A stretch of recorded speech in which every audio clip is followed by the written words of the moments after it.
আজ একটা বিরাট বড় কাজ করব, সেই জন্য সকালে উঠেই আগে একটু পেট ভরা ব্রেকফাস্ট করে নিচ্ছি। প্রথমেই কিছু পাউরুটির টুকরো সেঁকে মেয়োনিজ লাগিয়ে নিলাম, আর ওপর থেকে দিয়ে দিলাম কয়েকটা স্যালাডের টুকরো। সুইডিশ দোকান থেকে নিয়ে আসা স্যালাড নামে পরিচিত এই প্যাকেটগুলোর মধ্যে থাকে কয়েকটা লেটুস পাতার টুকরো, আর তার সাথে থাকে বেগুনি বাঁধাকপি। ওপর থেকে চিলি সল্ট পেপার দিয়ে একটুখানি অ্যাভোকাডো কয়েকটা টুকরো দিয়ে কেটে নিচ্ছি মাঝখান থেকে। পেট ভরা এই খাবারটা খেয়ে আজকে যাব বাইরেটাতে, জ্যাকেট টুপি সোয়েটার পরে একটা বিরাট বড় অভিযান করব। চলুন আপনাদের সাথে নিয়ে যাই।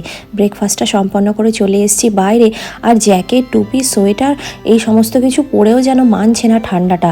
আজকে সকালবেলা টেম্পারেচার ছিল -1 ডিগ্রি, এপ্রিল মাসের শেষের দিক, তবু ঠান্ডাটা কমার কোনো ব্যাপারই নেই। আর তার মধ্যেই করে চলেছি এই কাঁচ পরিষ্কারের কাজ।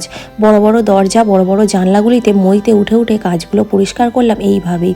আর হাতগুলো যেন একদম জমে বরফ হয়ে যাচ্ছিল। দেখুন তো কেমন পরিষ্কার হয়েছে, ভালো লাগছে না? ভিডিওটি ভালো লাগলে অবশ্যই লাইক, কমেন্ট আর সাবস্ক্রাইব করবেন।